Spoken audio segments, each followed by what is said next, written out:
ఇలా మానలను దోసుకోనికి అంటారు. ఎవరు దోసుకోనిగా కాదు, కానీ మేము పాటు పడ్డది అప్పటి నుంచి ఇప్పటి వరకు దోసుకోనిక. మాది గల టాలెంట్ ఉండి జాబులు కొడితే ఎవడొద్దంటాడా? ఎవరన్నా అడ్డం పడతారా? పడమా? ఎవరు ఎట్లా దోసుకుంటారు? ఇప్పుడు నేను ఛాలెంజ్ చేస్తా ఉన్నా, దోసుకుంటారు. మందకృష్ణ గారు ఏమంటారు అంటే మన్య పంబాల మాదిగల దాంట్లో వచ్చి వాళ్ళు దోసుకుంటారు. ఇప్పుడు ఎందుకంటే వాళ్ళ అడ్వాన్స్ అంటే ఏంది? వాళ్ళ అభివృద్ధి ఏంది అంటే చదువుకోగలుగుతారు. ఇప్పుడు మందకృష్ణ పిల్లలు అమెరికాలో చదువుతూ ఉన్నారు, మంచి మంచి కాలర ఏసీలలో తిరుగుతూ ఉన్నారు కదా. నేను ఛాలెంజ్ చేస్తా ఉన్నా, ఒక పల్లెటూరులో ఉన్న ఏ మండలంలో నుంచా నేను మాదిగ పిల్లలు ఇద్దరిని తీసుకొని పెడతా, మందకృష్ణ పిల్లల్ని ఇద్దరు తీసుకొచ్చి పెడదాం. ఏ పరీక్ష పోటీ పెడతావో పెట్టు. అత్యంత పేదరికంలో ఇల్లు లేని పేదోనికి జీకే పెడతావా, కరెంట్ అఫైర్స్ పెడతావా, లేదంటే రీజనింగ్ పెడతావా, మ్యాథమెటిక్స్ పెడతావా?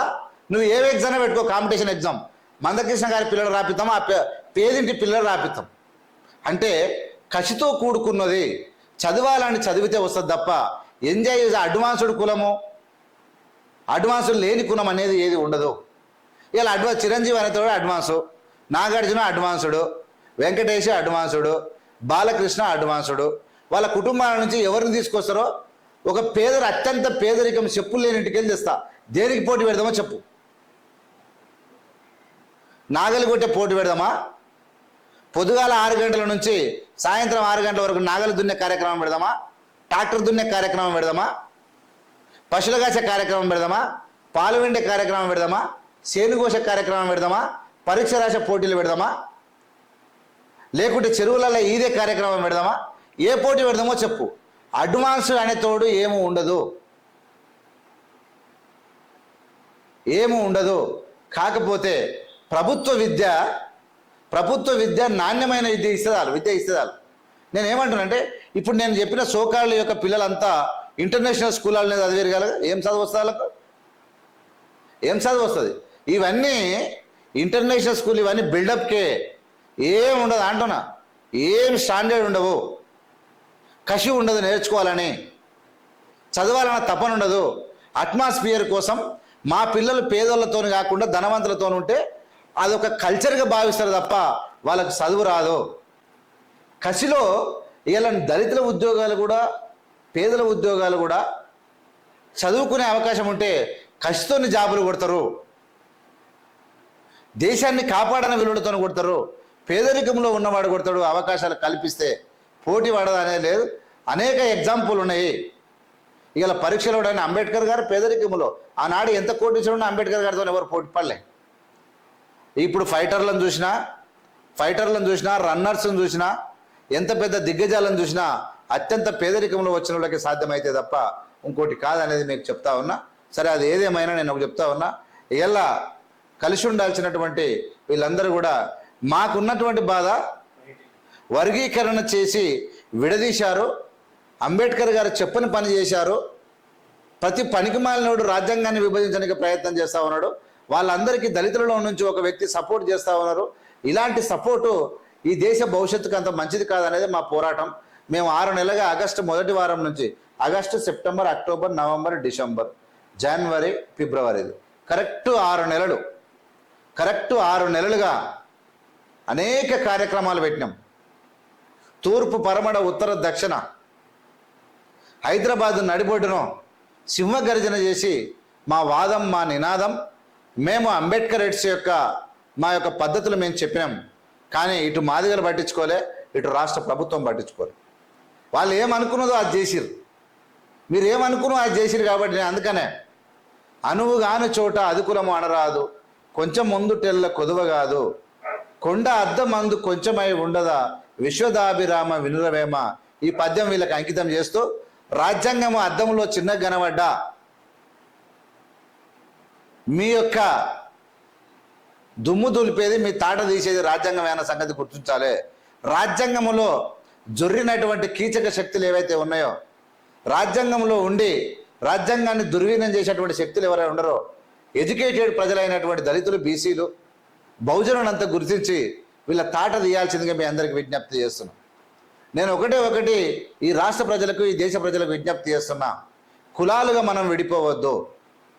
మన మతం, మనం తెలంగాణ వాళ్ళం, ముఖ్యంగా తెలంగాణ ప్రజలుగా మనం ఐక్యత ఉండాలి. అన్ని రాష్ట్రాలు కలిసి ప్రతి ఇల్లు ఐక్యంగా ఉండాలి. ఇల్లు ఐక్యంగా ఉంటే ప్రతి గ్రామం ఐక్యంగా ఉంటుంది. ప్రతి గ్రామం ఐక్యంగా ఉంటే ప్రతి మండలం ఐక్యంగా ఉంటుంది. ప్రతి మండలం ఐక్యంగా ఉంటే ప్రతి తాలూకా ఐక్యంగా ఉంటుంది. ప్రతి తాలూకా ఐక్యంగా ఉంటే ప్రతి జిల్లా ఐక్యంగా ఉంటుంది. ప్రతి జిల్లా ఐక్యంగా ఉంటే ప్రతి రాష్ట్రం ఐక్యంగా ఉంటుంది. ప్రతి రాష్ట్రం ఐక్యంగా ఉంటే ఈ దేశం ఐక్యంగా ఉంటుంది.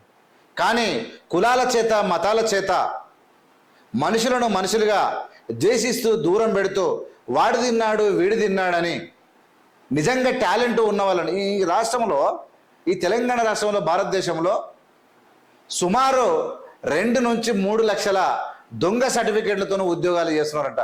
ఇదేమి కర్మనయ్యా? వాళ్ళందరినీ పట్టుకున్న శక్తి లేదా? మనమంతా సైనికులం కావద్దా? మీరందరూ మీడియాను వాడొద్దా? ఏవిఎంను మీరు ఫార్వర్డ్ చేయండి, లైక్ చేయండి, షేర్ చేయండి, దీన్ని ఆర్థికంగా డెవలప్ చేయండి, దొంగలను పట్టేయండి, ఒకరినొకరిని తాట దిద్దాం. దుర్మార్గులు ఈ దేశ రాష్ట్ర తెలంగాణ రాష్ట్రంలో ఈ తెలంగాణ ప్రజల సొమ్ము ఎత్తుక అత్యధిక తిరిగే ప్రతి లుచ్చ మన శత్రువే. దోపిడీ ఎవడ చేసినా వాడందరూ మన శత్రువే తప్ప ఎవడో పేదలో మాదిగనో మాలనో కష్టపడి ఉద్యోగం కొడితే వాని మీద ఏడ్చేటువంటిది ఈ దేశానికి గొడ్డలు పెట్టు. దాన్ని దోసుకునికి మన పేరు పెట్టినటువంటి మందకృష్ణ అత్యంత పాశవికమైనటువంటి దుర్మార్గమైనటువంటి తెలివితేటల మీద జరుగుతున్నటువంటి దాడి, కష్టపడి చదువుకున్న విద్యార్థులను దోసుకున్నారు, దొబ్బుతిన్నారు అనేటువంటి మాటలు మనుషులు మాట్లాడే మాటలు కాదు. అది దేశభక్తి అసలే కాదు. దేశమును ప్రేమించుమన్నా, మంచి అన్నది పెంచుమన్నా, వట్టి మాటలు కట్టిపెట్టి గట్టి మేల్తల పెట్టబోయ్, చెట్టపట్టాలేసుకొని దేశస్సులంతా నడవవలనోయ్. ఏ దేశం ఏగినా ఎందుకాలెడినా, ఏ పీఠం ఎక్కినా ఎవరేమనినా, పొగడరా నా తల్లి భూమి భారతిని, నిలుపరా నా జాతి నిండి గౌరవము అని మాట్లాడినటువంటి పెద్దలను మనం అన్ని చూసినాం. దేశభక్తి అనువనున నింపుకోవాలి తప్ప నాది క్రైస్తవ మతం, మేము మాలోళ్ళము, మేము మాదిగోళ్ళం అంటే అఫ్కోర్స్ మీరు నన్ను కూడా అనొచ్చు. నేను ఇక్కడ భారత రాజ్యాంగానికి అనుకూలంగా మాట్లాడుతున్నాను తప్ప నాకు కూడా ఏం కులపిచ్చేం లేదు. ఖచ్చితంగా తప్పు జరిగినప్పుడు ఈ ఒక వర్గాన్ని సైడ్ చేస్తున్నప్పుడు అది తప్పని, ఒక వర్గాన్ని దూషిస్తున్నప్పుడు, ఒక వర్గాన్ని మోసపూరితమైనటువంటి వర్గంగా ముద్ర చేస్తున్నప్పుడు నేను అడ్డం నిలిచిన తప్ప నాకు అలాంటి పిచ్చే లేదు. 100% నాకు దేశభక్తి ఉంది. ఈ దేశంలో ఉన్నటువంటి ప్రతి టాలెంట్ ఉన్న వ్యక్తిని గౌరవించాలి. అది మాలనా మాదిగనా అది ఎవరైనా కానీ, కులమే ఏదైనా సరే, అనగారిన కులాలకు ఎక్కువ ప్రిఫరెన్స్ ఇవ్వాలనేది మనం ఉండాలి. కానీ దేశభక్తి ఎప్పుడు వస్తుంది అంటే పాఠశాలకు వస్తే వస్తుంది.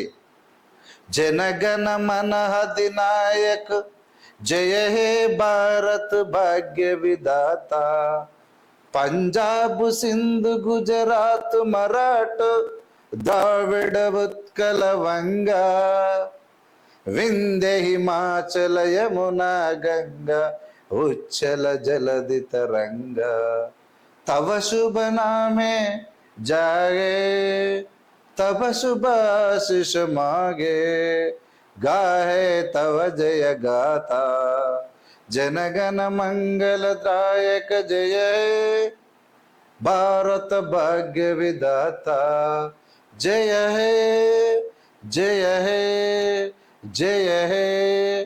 ఏం రాసిండా రవీంద్రనాథ్? జనగణ మన అధినాయక, మన యొక్క జనాలనందరినీ పొగుడురు అంటే వాడు తింటున్నాడు, వీడు తింటున్నాడు, వీడి ఏడుపు పాడైపోన్నా అని దోసుకున్నలను జైల్లో పెట్టాలని చెప్పినాం. ఆ భూ ఆక్రమణదారులను, మర్డర్లు చేస్తులను, గుండాగాలను, రౌడీగాలను ఈ దేశం నుంచి పారదోలి చదువుకున్న టాలెంట్ ఉన్న వాళ్ళను కులాలతో సంబంధం లేకుండా అభివృద్ధి చేయండి అని అంబేద్కర్ గారు చెప్తే